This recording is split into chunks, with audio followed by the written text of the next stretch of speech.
Welcome to Fantasy Baseball Picks and Bets here on the Mayo Media Network. I'm going to be your host, David Jones, at Tenacious D Jones on Twitter, Tenacious D Jones on DraftKings. I'm going to try and help you win some money. Had a good week a couple weeks ago, good day a couple weeks ago. Won a huge prize, won a lot of money. Want to try and help you win some money, but I also want to win money myself. I'm not going to sit here and lie to you. Look, you're here on the Mayo Media Network. Thanks for watching.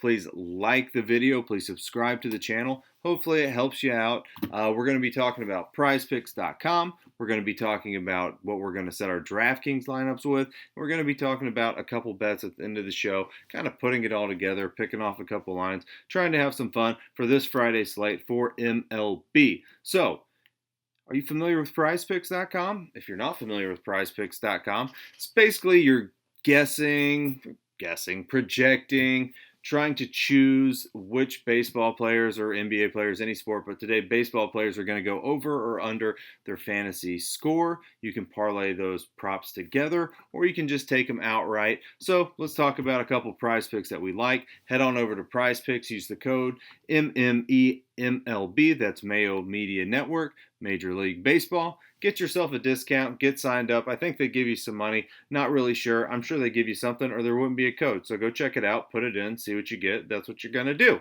Cool. Great. So first prize pick I'm going to talk about is going to be Mr. Matt Olson of the Oakland A's.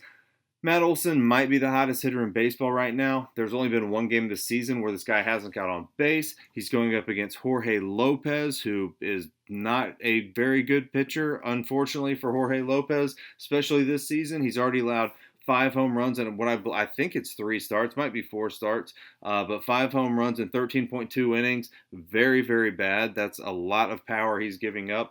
His ERA is 8.56. Matt Olson is just getting on base. Matt Olson is hitting a lot of home runs. Matt Olson already has 6 home runs on the season. He hit a double dong last game. I mean, he's just on fire going up against a pitcher who's on fire, but different, like bad fire. Not good for Jorge Lopez. So Matt Olson, he should be able to go over 8 fantasy points, right? I think so. So we're going to take Matt Olson over 8 fantasy points. Next, prize pick number 2. We're going to go under. I haven't gone under all season. We're going to go under this time. It's going to be Josh Donaldson. Under 8.5 going up against Brubaker. The Twin got started a little bit later in the season, has been hitting the ball, has been making contact, has been getting on base. However, he has not gone over 8.5, which is his prop, except for one time this season, and that was last game when he got 4 hits. He's not going to get 4 hits again. I don't think he's going to go over 8.5. He's only done it once the entire season. Brubaker's been good. Brubaker has a 1.76 ERA.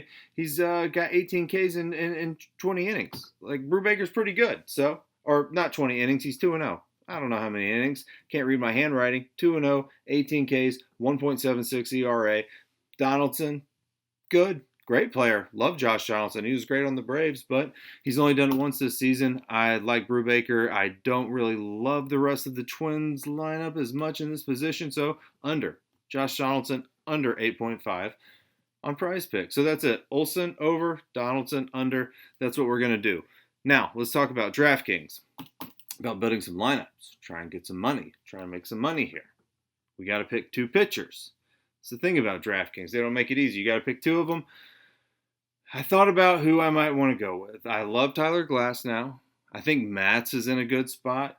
I'm considering Dylan Cease as a SP2. I'm not sure I'm going to get there. I might check in tomorrow at ftndaily.com. I'll let you know if I land there. I really don't know right now. It's the day before, but I think I'm going to stick with Clayton Kershaw, which might sound like a bit of a cop-out, I guess, but he's going up against the Padres, so I think he's going to be lower owned unless people are starting to catch on that the Padres don't hit the ball very well. And not to say they don't have a ton of talent. Tatis is great. He still might be a little dinged up. Machado, great. He hits Kershaw great. He's actually one of the bats that I'm scared of when going with Kershaw. But Kershaw's been pitching too well this season, better than I expected. He's had an extremely difficult schedule. He opened up at Coors, and he got lit up a little bit at Coors. You're at Coors. It happens at Coors. You can kind of throw it out. Then he had to go up against the Oakland A's, who are hitting phenomenally, Washington, who's hitting great, and then San Diego, who isn't hitting great, but they have the power, but we're going to target him again today because he did so good last time and he's been pitching great. So look, he was at San Diego, got through 6 innings pitched last time, 98 pitches, encouraging. Hopefully he can get to 100 this time. He probably does at home. 8 Ks, got 31 points last time. That's very good. Tatis, I think, still going to be beat up a little bit. There's something going on. He's not hitting home runs. He usually hits home runs. Something's going on with Tatis, not doing so well. As a whole, the Padres are third worst in Ks in the last 3 games. That's bad. With 11.67 Ks per game over the last 3. That's bad. They're fifth worst in batting average over the last 3 with a .160 batting average. That's bad. Tatis, cold. Grisham, not worried. Manny, good. Worried about him. Myers, Kershaw absolutely owns Myers. In 43 at-bats against Kershaw, Myers has struck out 15 times. That's a lot, and he's only hitting .174. That's bad. So, not worried about Myers. Even if Machado gets on base, I don't think Myers is knocking him in. You've got Hosmer behind Myers. Yes, Hosmer can get it over, but that's it. Those are the only guys I'm worried about. Machado, Hosmer, if you can navigate around those guys, which Kershaw can do, you're going to be fine. Even if he gives up a home run, even if he gives up two home runs, if there's no one on base, I think you're going to be fine. Hopefully he doesn't give up any home runs. You've probably got something like Pham, Kim, Cartini, and Darvish, the back 6 through 9 hitters. That's probably 2 to 4 strikeouts. Let's call it 3 strikeouts every time you go through the rotation at the back. Get a couple more up top. You can probably get double-digit strikeouts here. I think Mr. Kershaw can do it. So we're going to go with Clayton Kershaw. I think he's going to get the quality start here.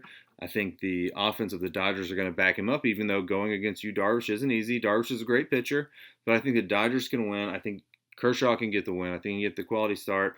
I don't have faith in the Padres right now. I probably will. As the season progresses, I'm sure they will get better. The talent's there, but not on Friday. So let's pitch Clayton Kershaw. Hopefully he's low owned because people are scared of the Padres. We'll see. Maybe people are coming around. So there's your guy, Kershaw. Now let's talk about who we're going to stack with him. Alluded to it a little bit when I was talking about Matt Olson for the Oakland A's, but look, you got to stack the Oakland A's against Jorge Lopez. I talked about it a little bit. Terrible start, 8.56 ERA on the season, bad. 5 homers and 13.2 innings pitched, bad. And the teams he faced were bad. He went up against Texas.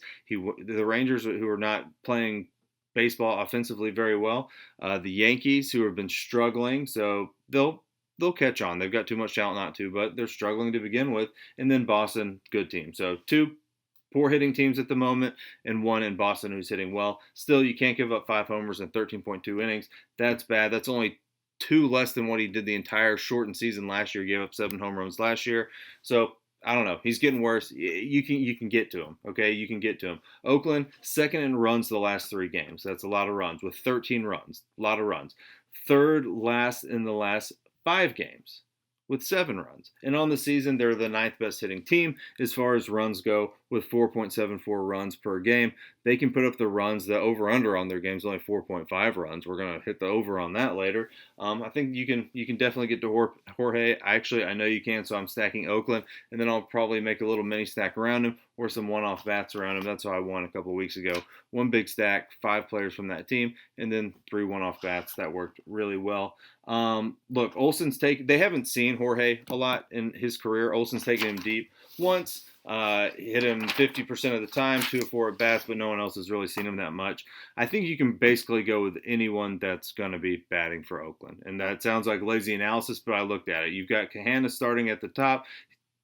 8 homers against righties last season, hitting .333. He's been hot the season so far. Laureano right behind him at 7 homers last season against righties. And I look at last season and this season total because I don't think we have enough data for this season yet. I kind of like to see what they're capable of doing, and those averages are going to start to come together actually pretty soon here. Jed Lowry's been hitting well. Matt Olson, hottest hitter in baseball. We already talked about taking his over prop. Double dong last game, 6 homers on the season. You can definitely go with Matt Olson. Probably my favorite hitter on the slate. I mentioned it earlier. There's only been 1 game where he hasn't got a hit, got on base. He's getting on base. He's getting you points. He's not going to be the guy that kills your lineup. Matt Chapman behind him. He can clear the bases. Been a little bit colder than the other guys I've mentioned, but he can definitely do it. I think every single guy in this starting lineup can get on the base, and that means more RBIs. That means more stolen bases. That means more more hits for everyone, more walks. I don't care how they're getting on. I think they're all getting points. Mitch Moreland, actually, if you're not counting Olson Chapman, he had the most homers against righties, but he was on a different team last season. He was on the Sox last season, the Red Sox. Now he's over on Oakland. He's hitting behind Chapman, Olson, Lowry, the rest of the guys. I think he can clean the bases off. Hit 400 against righties last year. Very good. Sean Murphy, another power hitter, sneaky power hitter that can get a couple of RBIs here. I just think it lines up too well. I think you got to play Oakland. Not sure who they're going to put in the back. Maybe Seth Brown, Elvis Andrews, something like that. But you're going to get 9 hitters. There's no pitcher at the game tomorrow in Baltimore. I also like the park.